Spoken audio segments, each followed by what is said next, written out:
और वीडियो बनाने का मेरा मकसद केवल आप लोगों को सत्यता से रूबरू करवाना है, सच्चाई से रूबरू।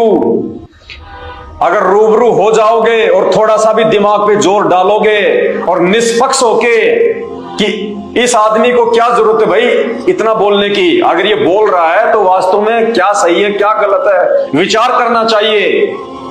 सही लगे तो मानना चाहिए, नहीं तो छोड़ देना चाहिए। देखिएगा, ये आपके सामने है जीवनी हजरत मोहम्मद, जीवनी हजरत मोहम्मद सल्लल्लाहु अलैहि वसल्लम। मोहम्मद इनायतुल्लाह सुबानी, अनुवाद करता है नसीम गाजी फलाही। और ये कहां से पब्लिशर है? मकरजी मकतबा इस्लामी पब्लिशर्स, नई दिल्ली। अब देखिएगा, इसमें हम यहां से इसको शुरू करेंगे जो हमारे मतलब की चीज है, जो हमने आज आपको समझानी है। अब्दुल मुतल्लिब ने कहा, कौन है ये अब्दुल मुतल्लिब? ये हजरत मोहम्मद के दादा, इतना ध्यान रखना, ये अब्दुल मुतल्लिब हजरत मोहम्मद का दादा है, हजरत मोहम्मद का दादा। अब्दुल मुतल्लिब ने कहा, उन्हीं दिनों ऐसा हुआ कि रात में वे सो रहे थे, सोते ही में ये आवाज सुनी। हजरत मोहम्मद के दादाजी ने रात को सोते समय एक आवाज सुनी। क्या आवाज सुनी? जमजम की खुदाई कर डालो। ये जमजम क्या था? ये कुआं जहां पे हजरत मोहम्मद जी का दादाजी रहा करते थे मक्का में, वहां पे पहले एक कुआं था जिसका नाम था जमजम, और उस कुएं का पानी बहुत ही ज्यादा मीठा था। हज के लिए जो लोग जाया करते थे उन लोगों के पीने के लिए इसी जमजम के कुएं से व्यवस्था जो है वो की जाती थी। बाकी जगह जो है वो पीने का पानी सही नहीं होता था। तो रात को आवाज आई कि भैया तुम जमजम की खुदाई कर डालो, क्योंकि कुछ समय पहले दो कबीलों में आपस में जो है झगड़ा हो गया था। तो जो एक कबीला था उसने जमजम के जो है कुएं को वापस मिट्टी और पत्थरों से ढक दिया था पूरा, यानी उसको बूर दिया था मिट्टी डाल के। तो रात को आवाज आई हजरत मोहम्मद जी के दादाजी के पास में, और क्या कहा गया? जमजम के कुएं की खुदाई करो। यह गैबी आवाज आई और बराबर आती रही। इससे उनकी हिम्मत और बढ़ी, यानी उन्होंने कुएं की खुदाई का काम तो शुरू किया था लेकिन उनको हिम्मत नहीं मिल रही थी। लेकिन जब से ये आवाज आई तो उनकी हिम्मत और ज्यादा जो है बढ़ गई। अतः खुदाई शुरू हो गई, लेकिन यह कोई आसान काम ना था, जान तोड़ मेहनत करनी पड़ी, खून पसीना एक कर दिया, तब कहीं जाकर पानी निकला। जमजम में मुजाज की तलवारें भी मिली और काबा के चढ़ावे और नजराने भी मिले। यानी जब हजरत मोहम्मद के दादाजी ने जमजम कुएं की खुदाई करी तो उसमें बहुत सारी जो है तलवारें मिली, और उस काबा में जो चढ़ावा आया करता था सोने चांदी वगैरह वो भी उसके अंदर मिला, क्योंकि जिस व्यक्ति ने वो कुएं को जो है वो बूरा था मिट्टी से, उस व्यक्ति ने ये सारी की सारी जो सामग्री थी उसको छुपाने के लिए उस कुएं में नीचे डाल दी थी, ऊपर से उसमें मिट्टी डाल दी। तो जब ये कुएं की खुदाई हुई तो सारी चीजें वहां मिली। नजरानों में सोने के दो हिरन भी थे। अब्दुल मुतल्लिब ने यानी हजरत मोहम्मद जी के दादाजी ने तलवारों से काबा के दरवाजे बनवाए और हिरनों को उनके दोनों ओर रख दिया कि काबा की शोभा बढ़ेगी। जमजम की खुदाई में अब्दुल मुतल्लिब थक कर चूर हो गए थे, जिसका दिल पर काफी असर हुआ और तन्हाई का एहसास बहुत ज्यादा सताने लगा।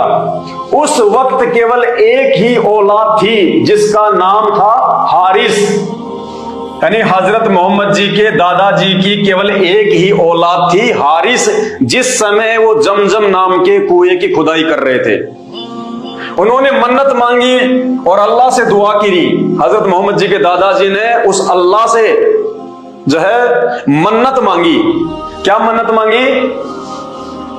ए अल्लाह, अगर तू मुझे 10 बेटे दे और सब के सब जवान होकर मेरा हाथ बटाने लगे तो एक को तेरे नाम पर मैं कुर्बान कर दूंगा। ये है इनकी कुर्बानी। हजरत मोहम्मद जी के दादाजी ने उस परमात्मा से, उस अल्लाह से, उस भगवान से अपने आप ही, अपने ही मन में उसने एक मन्नत मांगी कि अल्लाह, ये काम बहुत ज्यादा है, ये कुआं खोदना मेरे और मेरे इकलौते बेटे की बस की बात नहीं है। अगर तू मुझे 10 बेटे और दे दे तो ये कुएं का काम पूरा होने के बाद में एक बेटे की मैं तेरे को कुर्बानी दे दूंगा। अल्लाह ने नहीं कहा कि तू मुझे 10 में से अपने एक बेटे की जो है वो बलि दे देना। ये हजरत मोहम्मद जी के दादाजी का अपना विचार है, मनमुखी विचार है, हजरत मोहम्मद के दादा की सोच है। अल्लाह ने नहीं मांगी कुर्बानी, भगवान ने नहीं मांगी कोई कुर्बानी, ये इनकी अपनी प्रतिज्ञा थी। भगवान ने नहीं कहा कि तुम बकरे चढ़ाओ, तुम ये ऊंट चढ़ाओ और तुम अपना बेटा दे दो, मुझे कुर्बान कर दो। हजरत मोहम्मद के दादाजी की, ध्यान से सुनना इस बात को, हजरत मोहम्मद जी के दादाजी की अपनी खुद की सोच थी, कोई भगवान का आदेश नहीं था, कोई परमात्मा का आदेश नहीं था। तो एक को तेरे नाम पे मैं कुर्बान कर दूंगा। बताइए कौन ऐसा बाप होगा इस दुनिया में जो ये कहेगा कि मैं तेरे नाम पे अपना एक बेटा जो है वो बलि दे दूंगा, मैं उसको जो है वो कुर्बान कर दूंगा? है कोई ऐसा बाप? और कौन सा ऐसा जो है वो भगवान होगा इस दुनिया में जो अपने ही बेटे की बलि लेगा, यानी वो अपनी ही आत्मा की बलि लेगा? हम इंसानों के बेटा बेटी तो बाद में हैं, सबसे पहले हम उस परमात्मा की आत्मा हैं, हम उस भगवान के बेटा बेटी हैं सब। तो कौन सा वो भगवान होगा जो ये कहेगा कि मैंने तुझे जो बेटा दिया है तू उसकी मुझे जो है वो बलि दे दे? अरे भगवान ने तो तुम्हें दिया है, वो तुमसे वो क्यों मांगेगा? इनकी अपनी सोच। देखिएगा आगे फिर कैसे ये जानवरों की कुर्बानियां हुई है शुरू। तो एक को तेरे नाम पे मैं कुर्बान कर दूंगा। अब्दुल मुतल्लब की यह तमन्ना पूरी हुई, यानी उसको 10 बेटे जो है वो प्राप्त हो गए। अल्लाह ने उसको 10 बेटे दिए, सब पले और बड़े, जवान हुए और उनका हाथ बटाने लगे। अल्लाह ने उनको 10 बेटे दिए। अब ये हम नहीं कह सकते कि वो 10 बेटे उसको जो है अल्लाह ने दिए, क्योंकि अल्लाह ने आके तो कहा नहीं कि बेटा तू मन्नत मांग कि अल्लाह मुझे तू जो है 10 बेटे देना, फिर मैं तेरे को जो है 10 बेटे दूंगा, फिर तू उनमें से मुझे एक की कुर्बानी दे देना। सारी इनकी अपनी मनमुखी सोच। क्या पता वो 10 बेटे वो इनके भाग्य में थे, लेकिन नाम यहां आ गया उसका, अल्लाह का। अब मन्नत पूरी करने का समय आ गया, क्योंकि कुएं की खुदाई का काम पूरा हो गया, मीठा पानी जो है सबको मिलने लग गया। अब उसको याद आया कि तूने तो अल्लाह से एक मन्नत मांगी थी। अब वो मन्नत पूरी करने का समय आ गया। अब मन्नत पूरी करने का समय आ गया। अब्दुल मुतल्लिब ने बेटों को जमा किया और सारा किस्सा सुनाया। बेटे बोले, अब्बा जान हम सब दिल और जान से हाजिर हैं, जिसको चाहो कुर्बान कर दें। उन पुत्रों ने क्या कहा कि आप हमारे में से आप जिसको चाहो उसको आप जो है अल्लाह को बलि दे दो, हम तैयार हैं। अच्छा, तो अलग अलग तीरों पर अपने अपने नाम लिखो। एक और अपनी जो है मनमुखी सोच। क्या कहा हजरत मोहम्मद जी के दादाजी ने अपने उन 10 बेटों से? उसने कहा कि बेटा ठीक है, अब तुम एक काम करो, 10 तीर ले जाओ अलग अलग। सबको एक एक तीर दे दिया और कहा कि अब तुम इस तीर के ऊपर अपना अपना नाम लिख के ले आओ। तो उन सब ने वैसा ही किया। अच्छा, तो अब अलग अलग तीरों पर अपने अपने नाम लाओ लिख के। बाप ने दिल पर पत्थर रखकर उन सबको निर्देश दिया। सब नाम लिखकर बाप के पास में आ गए। इस पुस्तक का पेज नंबर 24 है। अब्दुल मुतल्लिब ने यानी हजरत मोहम्मद के दादाजी ने, अब्दुल मुतल्लिब ने उन तीरों को लिया और कहां पे आ गए? काबा में।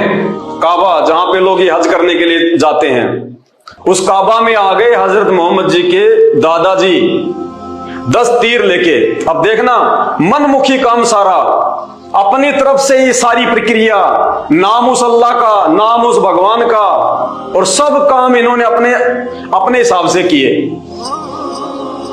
अब्दुल मुतल्लिब ने उन तीरों को लिया और काबा में आ गए। वहां फाल निकालने वाले से मिले, यानी वहां पे वो तीर निकालने वाले से मिले, उनकी कोई परंपरा थी। वहां पे फाल निकालने वाले से मिले और उनको वे तीर दे दिए कि मालूम करें मूर्तियों के सरदार हुबल को कौन पसंद है। ये देखिए, हजरत मोहम्मद जी के दादाजी सभी देवी देवताओं की पूजा किया करते थे। हजरत मोहम्मद जी से पहले पूरा मुसलमान समाज सभी देवी देवताओं की पूजा किया करता था, पत्थरों की पूजा किया करते थे, मूर्तियों की पूजा किया करते थे। और वो मूर्तियां कौन थी? यहां की सृष्टि, 3 लोक की सृष्टि, इस काल की सृष्टि ब्रह्मा विष्णु महेश के माध्यम से चलती है। और यही 33 करोड़ देवी देवता होते हैं जो आजकल हम पूजते हैं सभी लोग हिंदू समाज में। श्याम जी, बालाजी, हनुमान जी, फलाने जी, भैरू जी, यही सब देवी देवता थे वो सारे के सारे, जिनकी मूर्तियां काबा में रखी थी। और उन मूर्तियों का सरदार कौन था? हुबल नाम का देवता। एक हुबल नाम का देवता था जो उन सभी देवताओं का वहां पे काबा में वो सरदार था। तो क्या कहा? मालूम करें कि मूर्तियों के सरदार हुबल को कौन पसंद है। अब बताओ, मन्नत मांगी हजरत मोहम्मद के दादा ने उस अल्लाह से, बेटे दिए हजरत मोहम्मद के दादाजी को अल्लाह ने, और यहां पे कुर्बानी जो है कौन पसंद कर रहा है? मूर्तियों का देवता हुबल। कह रहे हैं उस हुबल के पास में जाओ, वो तीर रखो उसके सामने और मालूम करो कि उसको कौन सा बेटा जो है वो पसंद है, कौन से बेटे की जो है वो कुर्बानी दी जाए। उन मूर्तियों के सामने, उन पत्थरों के सामने, उन बेजुबानों के सामने मनमुखी रूप से, मनमाना आचरण, पाखंड, वो 10 तीर जाके वहां पे उनको दे दिए। मालूम करे मूर्तियों के सरदार हुबल को कौन कौन जो है वो पसंद है। उस समय मक्का में एक रिवाज था, जब कोई अहम काम सामने होता तो तीरों से फाल निकलवाते और इस तरह देवताओं की मर्जी मालूम करते। वहां पे एक रिवाज था कि जब भी ऐसा कोई विशेष कोई काम होता था, ऐसी कोई वो घटना होती थी, तो वो तीर निकाल के लेके जाते थे। जैसे अपन लोग आजकल लकी ड्रॉ निकालते हैं, 10 पर्चियां डाल दी, फिर हम किसी आदमी को बुलाएंगे कि साहब ये यहाँ के एमएलए साहब हैं, अभी आज का लकी ड्रॉ निकालेंगे, इन पर्चियों में ये जो है एक पर्ची निकालेंगे और ये पर्ची जिसके नाम की आ गई उसको आज का विजेता घोषित कर दिया जाएगा। तो ये मनमाना पाखंड, ये लकी ड्रॉ का काम वहां पे होता था एक रिवाज के तहत। यानी जब भी उनको ऐसा कुछ मालूम करना होता था तो वो तीर लेके जाते, बहुत सारे तीर होते, उन पे नाम लिख दिए होते अलग अलग, और वहां जाके मूर्तियों के देवता के सामने रख दिए जाते थे। और फिर वहां पे जो है वहां का जो पुजारी होता था, जो महंत होता था, वो जो है उन तीरों को यूं करता था वो देवता के आगे, और जो भी तीर का मुंह उस मूर्ति की तरफ हो जाता वो समझते कि बस देवता को तो ये तीर पसंद है, और देख लेते उस तीर पे नाम किसका है। बस मनमुखी काम। इस तरह देवताओं की मर्जी मालूम करते। महंत या पुजारी तीरों को ले जाता। देखो भाई और बहनों, यहां पे कोई जो है वो काजी का नाम नहीं दिया इन्होंने इस पुस्तक में। यहां पे किसी जो है वो काजी का नाम नहीं लिखा, यहां पे किसी मौलवी का नाम नहीं लिखा, क्योंकि ये काजी, ये मौलवी, ये उलेमा, ये हजरत मोहम्मद के बाद से नाम पड़े हैं। उससे पहले सारा का सारा काम ये कौन किया करते थे? महंत और पुरोहित। आपकी आंखों के सामने नाम लिखा हुआ है, महंत या पुरोहित तीरों को ले जाता और देवताओं के सामने एक खास तरीके से उनको फिराता। जिस तीर का मुंह देवता की ओर हो जाता, समझते बस यही देवता की पसंद है और फिर उसी के अनुसार अपना काम करते। जो काम आज वर्तमान में हमारे हिंदू समाज में हो रहा है, वो काम हजरत मोहम्मद जी से पहले मुसलमान समाज में हुआ करता था। स्पष्ट रूप से देवी देवताओं का नाम लिखा हुआ है, पुरोहित का नाम लिखा हुआ है, महंत का नाम लिखा हुआ है, मूर्तियों का नाम लिखा हुआ है, देवताओं का नाम लिखा हुआ है। सारा का सारा पाखंड वही है। यानी हम सब पहले एक ही थे, आगे चल के कोई मुसलमान बन गया, कोई हिंदू बन गया, कोई जैनी बन गया, जो है कोई बौद्ध बन गया, लेकिन पहले हम सब एक ही थे। हम इंसान थे, हम सब इन्हीं देवी देवताओं को पूजा करते थे, इन्हीं भगवानों को माना करते थे। सब पहले एक ही थे, कोई धर्म नहीं था, कोई जाति नहीं थी भाइयों। तो जो पुरोहित होता था, जो महंत होता था, वो क्या करता था, उन देवताओं के सामने जाता, उन तीरों को हाथ में लेके यूं फिराता और जिस तीर का मुंह वो फिराने से उस देवता की तरफ हो जाता, वो समझते बस देवता ने इसको अपनी जो है वो पसंद बना लिया। वो देख लेते भाई इस पे नाम क्या है, उसी के अनुसार अपना जो है वो काम किया करते थे। मनमुखी। महंत ने, किसने? महंत ने, काजी ने नहीं, मौलवी ने नहीं, महंत ने। आज महंत हम किसको कहते हैं? जो मंदिर में रहते हैं, जो पुजारी होते हैं, जो पुरोहित होते हैं, उनको कहते हैं हम लोग महंत। पहले वो ही थे। महंत ने अब्दुल मुतल्लब के तीर, यानी हजरत मोहम्मद के दादाजी के वो 10 तीर हुबल यानी मूर्तियों के देवता के पास में जाके फिराए, तो छोटे बेटे अब्दुल्ला का नाम निकला। हजरत मोहम्मद जी के दादाजी के सबसे छोटे बेटे अब्दुल्ला का तीर वो देवता की तरफ हो गया घुमाने से, और जब देखा कि ये पर्ची ये किसके नाम की है, तो नाम किसका निकला? अब्दुल मुतल्लब के सबसे छोटे बेटे अब्दुल्ला का। ये अब्दुल्ला कौन था? हजरत मोहम्मद का पिता। ये अब्दुल्ला हजरत मोहम्मद का पिता था, जिसके नाम की वो पर्ची निकली थी। अब देखना आगे। महंत ने अब्दुल मुतल्लब के तीर हुबल के पास में फिराए, तो छोटे बेटे अब्दुल्ला का नाम निकला। अब्दुल्ला यानी हजरत मोहम्मद का पिता अब्दुल्ला अब्दुल मुतल्लब के चहेते बेटे थे, यानी हजरत मोहम्मद का पिता अब्दुल्ला हजरत मोहम्मद के दादा अब्दुल्ला का सबसे प्यारा बेटा था। भाइयों में सबसे ज्यादा वो प्यारे थे, लेकिन करते क्या? मजबूर थे उनकी बलि चढ़ाने के अलावा। ये देखिए, पहले बलि चढ़ाई जाती थी, बाद में इन्होंने अपना एक कुर्बानी का नाम रख दिया, जब से इन्होंने इस्लाम धर्म को अपना मान लिया। पहले सारे काम वो ही होते थे सबके, जो आज हमारे हिंदू धर्म में हो रहे हैं, बलि चढ़ाना। उनकी बलि चढ़ाने के अलावा कोई रास्ता ना था कि वही हुबल देवता को पसंद है। किसको? देवता को। अल्लाह का नाम नहीं लिखा हुआ यहां पे कि अल्लाह ने पसंद कर लिया, नहीं, मूर्तियों के देवता ने, हुबल ने। और हुबल कोई मूर्ति से बाहर निकल के नहीं आया, वो पत्थर का देवता भी बाहर निकल के नहीं आया कि मेरे को ये पसंद है। वो परंपरा, वो रिवाज, वो कुरीति।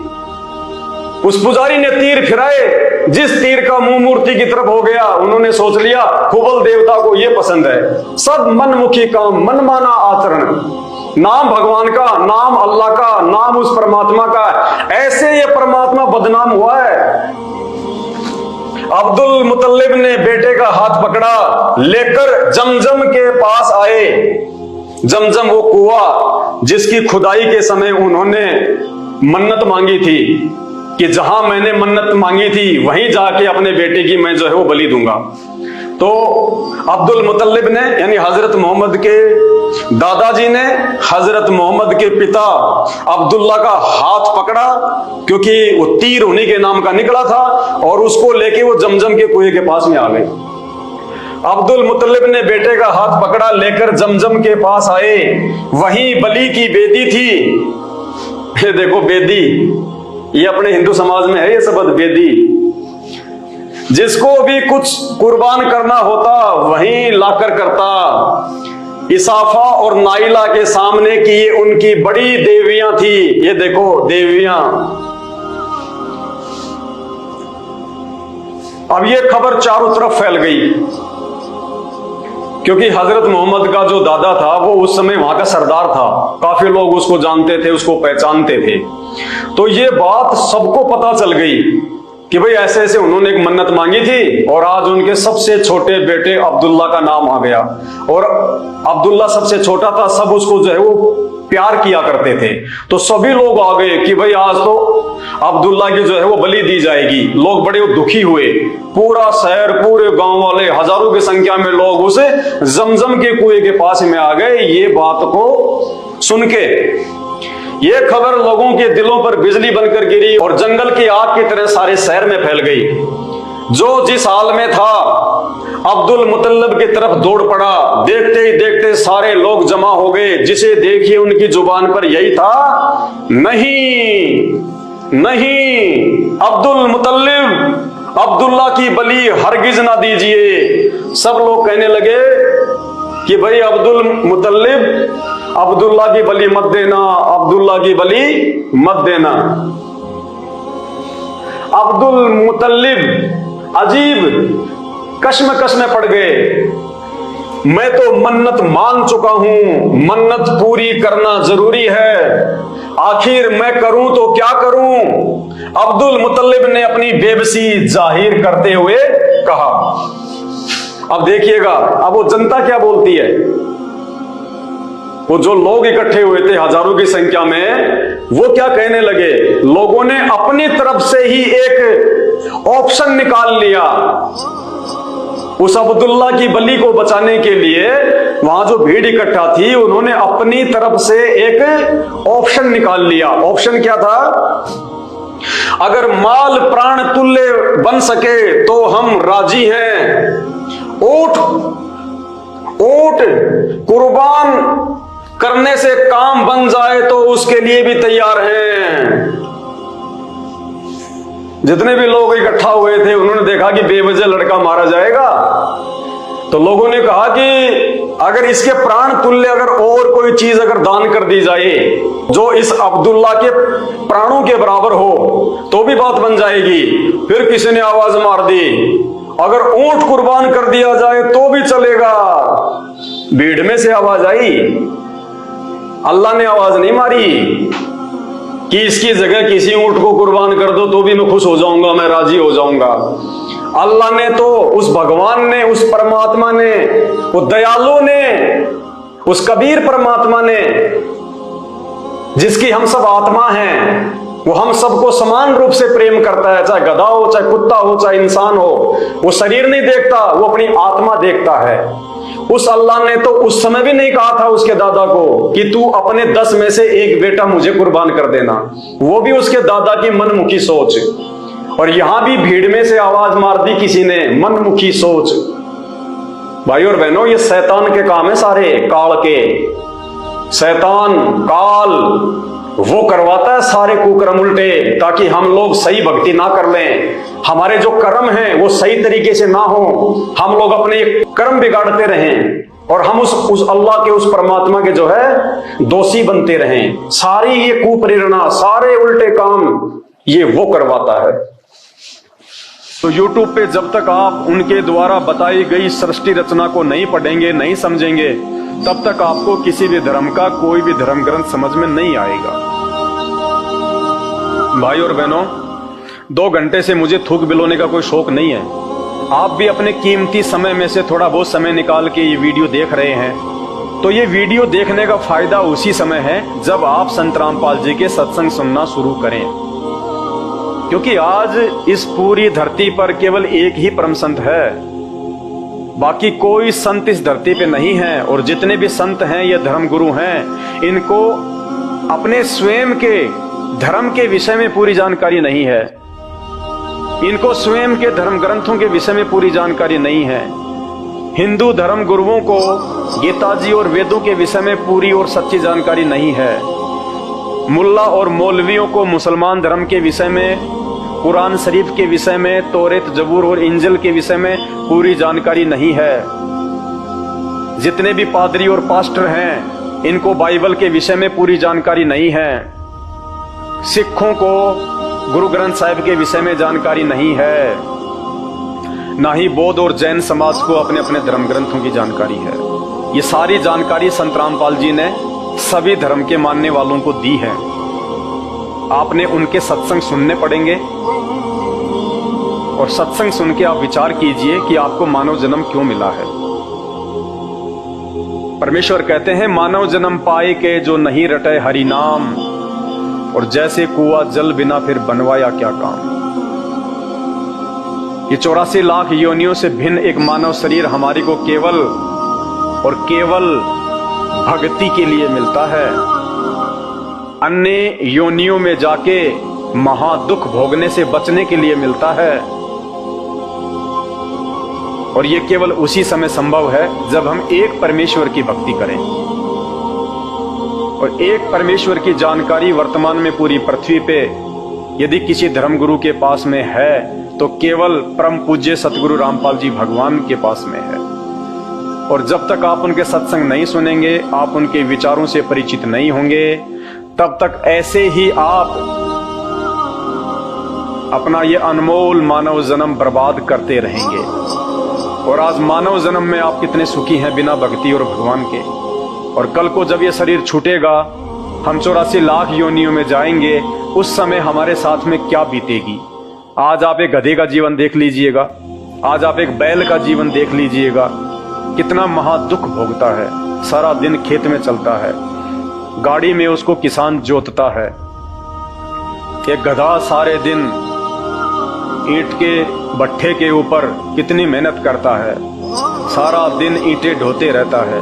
अन्य पक्षी देख लीजिए, पशु देख लीजिए, एक कुत्ता देख लीजिए, सर में कीड़े पड़ जाएं, पूरे शरीर पे उसकी खुजली हो जाए, एक्सीडेंट में उसका पैर कट जाए, कितने दुख भोगते हैं। आप और हमारे ऊपर तो छोटी मोटी कोई भी आपत्ति आती है, हम तो तुरंत अपने किसी रिश्तेदार को बता दें, कहीं से सहायता प्राप्त कर लें, मेडिकल प्राप्त कर लें, हॉस्पिटल में चले जाएं। भूख लग रही है तो खाना खा लें, कहीं भी 56 प्रकार के भोजन बना के खा लें। और कल को जब भक्ति सही नहीं करेंगे, और ये तो विधान है परमात्मा का, ये मोटे मोटे ग्रंथ भगवान ने कोई ऐसे थोड़े ना लिखवाए हैं, मजाक में थोड़े लिखवाए चारों वेद और ये गीता जी, ये पुराण। इनमें भक्ति और भगवान के विषय में जानकारी है। इस मानव शरीर से हमें क्या करना चाहिए उसकी जानकारी है। और यदि हमने वो कार्य नहीं किया, संत रामपाल जी की शरण में आके एकमात्र पूरे विश्व में उस तत्वदर्शी संत की शरण प्राप्त करके यदि हमने एक परमात्मा की भक्ति नहीं की, तो अगला जन्म 84 लाख योनियों का। फिर हमें ना कोई सत्संग के विषय में बताएगा, ना कोई समझाएगा, ना हम समझने के लायक रहेंगे। कहते माता पिता मिल जाएंगे लख 84 माही, सतगुरु की सेवा और भक्ति ये फेर मिलन की नाही। आज अनजाने में लोग कहते हैं माता पिता ही हमारे गुरु हैं, माता पिता ही हमारे गुरु हैं।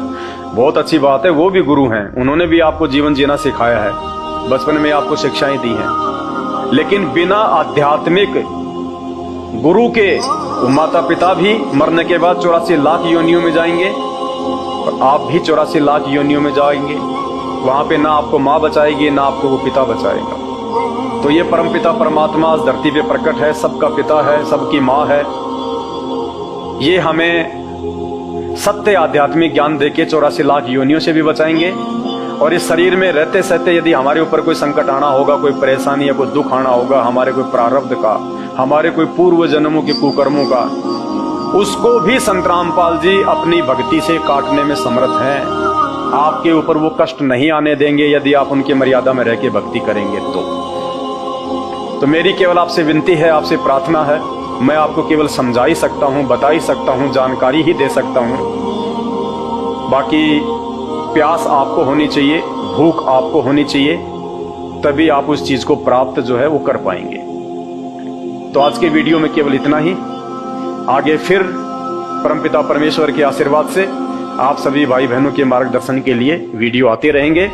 अभी तक यदि आपने हमारे Facebook page Pawan Das is live को फॉलो नहीं किया है तो आप जी फॉलो करें, वीडियो को शेयर करें ताकि यह जानकारी अन्य भगत भाई बहनों तक भी पहुंचे जो अभी उन अज्ञानी और नकली धर्मगुरुओं के चक्कर में अपने मानव जीवन को बर्बाद कर रहे हैं। बंदी छोड़ सतगुरु रामपाल जी भगवान की जय हो।